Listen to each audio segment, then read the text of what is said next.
Financial Planner. Follow us on YouTube. If all goes as planned, everything is about to change 8 weeks from now. And 20. Let's get into the economic collapse, political and geopolitical news. Well, it looks like it's that time of year again, and it looks like the sign-ups are starting for Obamacare once again. And we can see that the premiums and deductibles, they have been surging, and 2018, it looks like these things are going to go through the roof, and people are going to look at this and say, wow, this is a lot of money. And this is going to be a crucial 6-week stretch that could test how Obamacare really does, because we can see that a lot of the exchanges, they've gone belly up. They went bankrupt. A lot of money was spent on this. And people right now are looking at this saying, listen, this is really, really expensive. I'll give you an example. This is a real life example of Richard Taylor, is one of the people that didn't end up where he made out with Obamacare. And there's many individuals like this. Now, he's 61 years old, self-employed, lives in Oklahoma. And he has a meticulous tracked his medical costs since 1994. So he knows how much things are. Now, in 2013, he signed up for the Affordable Care Act for the law's first year offering coverage of millions of Americans. Now, 4 years ago, his annual premium for mid-level silver plan was around $10,072 a year, which is quite expensive. He said it's a lot more money than before Obamacare. Before it was a lot less. But then he tracked it and said, okay, here we are in 2017. My premiums have gone up 112%. I am now paying $21,392. Now, to think about that, 4 years, and it has doubled, and he is paying $21,000 for medical coverage. And this has been happening to many, many people. This is why they've been opting out and taking the tax penalty, because it's a lot cheaper to do so. It's not even close to the $21,000. So we can see right now that this whole thing is not working. And if we break it down to different states, I mean, we look at Iowa, we look at Wyoming, we look at Georgia, Florida. I mean, we're looking at anywhere from 35% all the way up to 70% increase in premiums. And there's only 3 states where it is dropped. And it's Arizona, North Dakota, and Arkansas. That's it. The rest of the states, they have all increased anywhere from 8% all the way up to 70%. So it depends on the state where you are. So the majority of the states, they're seeing this huge increase. The median is around 35%. So this is unsustainable. The people, well, it's not for the people. And this is why our government employees, the people in Congress, the president, back in the, when Obama issued this whole thing and created it, he didn't even take it. They all exempted themselves. Actually, Obama came in and exempted the staff. That's how bad it is. When your government exempts themselves and they tell you that this is great, there's a problem. Now, a couple days ago, we talked about Hillary Clinton and her law firm, Peckins, and they paid to have this dossier created. Now, the amount wasn't really out there, and now that we learned that the total was just over $1 million, which they paid to Fusion GPS. We know that Obama has paid around $970,000, and we see right now that this money went to create this dossier, the opposition research, of which $168,000 was sent to the British spy Christopher Steele. So we can see that more and more information is coming out, and we can see that, yes, Hillary Clinton's team paid for this. And what was very interesting about this is that they tried to hide it. They tried to hide the payment to Fusion GPS by routing them through her law firm, and this prompted the Campaign Legal Center, CLC, to file a complaint with the Federal Election Committee, alleging the Democratic National Committee and Hillary Clinton's 2016 campaign committee violated campaign finance law by failing to accurately disclose the purpose and recipient of payments for the dossier of research alleging connections between then-candidate Trump and Russia. Now, by filing misleading reports, the DNC and Clinton campaign undermined the vital public information role of campaign disclosures. And they tried to hide it, but they couldn't do it. We see Donna Brazile is out there. She's the former DNC chairwoman. And she's written an astonishing article for Politico admitting that the Democratic primary was rigged by Hillary Clinton. Barack Obama was a neglectful president, and Debbie Wasserman Schultz secretly let Hillary Clinton take over the party before the primary. Now, in an excerpt from her new book published by Politico, Brazile said she promised Clinton's opponent, Bernie Sanders, that she would get to the bottom of whether Clinton had rigged the nomination process. And she wrote, by September 7th, the day I called Bernie, I found my proof, and it broke my heart.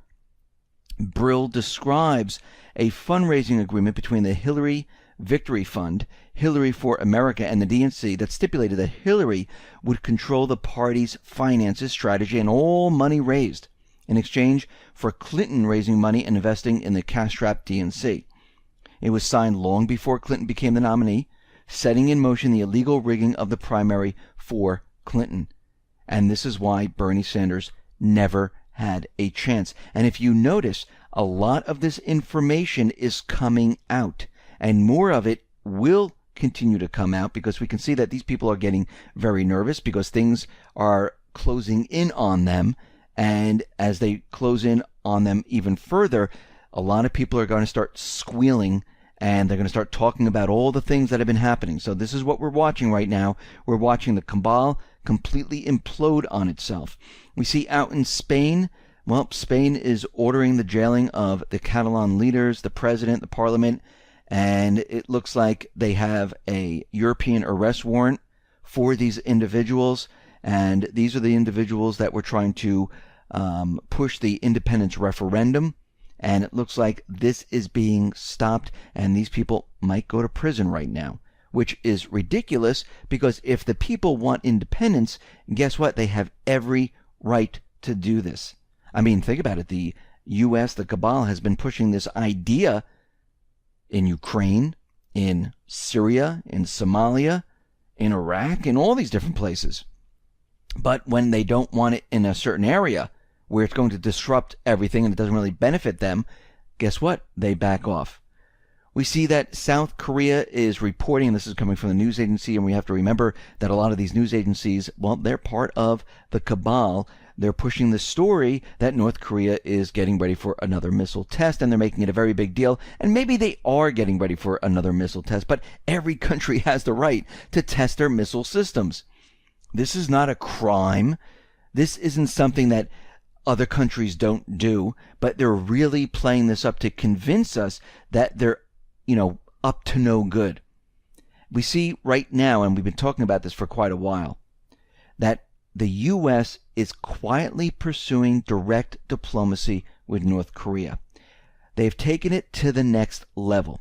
Behind closed doors, out of the view of the corporate media and the intelligence community, they are having discussions with North Korea. And yes, Russia, China, and the other countries, they're all involved in this, even South Korea. And they're doing this because they're trying to calm the entire situation down. And I wouldn't be surprised if there is a deal that is made, and this is a shock to the corporate media, to the Cabal. We see that Syria is calling on the UN Security Council to condemn Israeli strikes, because what has happened here is Israel, they've taken their warplanes, they bombed a factory in Syria, in the Homs governorate, and right now, Israel, the coalition forces, they are desperate at this point, because what we're seeing is that things are coming to an end. And I mentioned this a couple of reports ago. I think it's going to be weeks, and Russia now has come out. They are saying that, yes, in about 8 weeks, they will completely eradicate the Islamic State from Syria. Now, think about this for a second. In 8 weeks, we're talking the end of this year, they're going to remove the paid mercenaries from Syria. Russia and Syria, Assad, will have control of the full country. At this point, they're going to ask the United States, the coalition forces, maybe even before this point, to leave the country. Now, we know that Tillerson was out there saying, even if Iraq tells us to leave, we're not leaving. So if Syria tells them to leave, are they leaving? Because if a country tells another country, listen, we don't want your armed forces here, that is considered an invasion at that point. And remember, Syria never invited the United States or the coalition forces into the country. So everything is going to change in the next 8 weeks. If everything goes as planned, as Russia expects, we're going to see something happen. Now, they have this 8 weeks, and I'm talking about the Cabal, to maybe pull off an event. Will they? We'll have to wait and see, because we can see right now that they're running out of time, and it's accelerating. The clock is ticking down now, and they're going to be in really big trouble, because if they leave Syria, they have no chance of getting back in. That is a done deal. And Syria, Russia, Iran, they're going to be working with each other. The rest of the Middle Eastern countries are going to see this, and they're going to be moving away from the United States, and they're going to ask the United States to get out of their countries. So everything is about to change, and it's happening very, very quickly. We see Russia wants new rules for Syria chemical weapons inspectors. They don't want to use the old rules that the United States was using and the coalition forces using. They want something completely different so they can have an honest investigation on what was really going on here. And of course, the United States, the Cabal, they don't want an honest investigation, because if there was an honest investigation where investigators actually went into the site and they investigated what was going on there, well, we know what would happen. The fingers would be pointing at the paid mercenaries, at the Syrian Democratic Forces, at the moderate rebels, and they would be saying they're the ones who've been using chemical weapons. They're the ones who brought them in or created them. They're the ones who used it. They're the ones who used it on the people. And guess what? If that does happen, well, their whole movement goes down the tube. So they have two things working against them right now. And we can see the clock is definitely ticking down. Now, Kaspersky is out there, and they're saying that they have detected a virus that steals Bitcoin and other cryptocurrencies. And what they're saying is that this new virus called Crypto Shuffler activates itself when a targeted user attempts to transfer money from one wallet to another. Now, what happens is that this new virus is triggered, and you know when you copy and paste your public address to send your cryptocurrency someplace else, it takes a snapshot of this while it's in memory and changes it to their public address, and when you hit paste, your money is going someplace else. Now, if you are transferring money from one wallet to another, or from an exchange to your wallet, or from your wallet to an exchange, make sure that you see what the public address is. When you paste it, make sure it matches. If it switches, well, stop the transaction and don't go any further, because that means you have that virus on your system.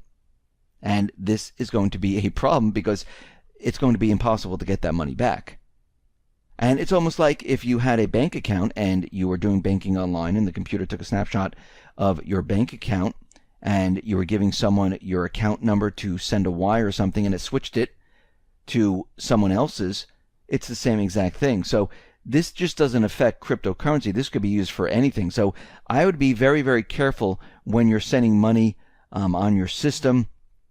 I would make sure you look at the account number, your address, and make sure it's exactly what it is when you were looking at it before you copied it, and make sure they match up completely.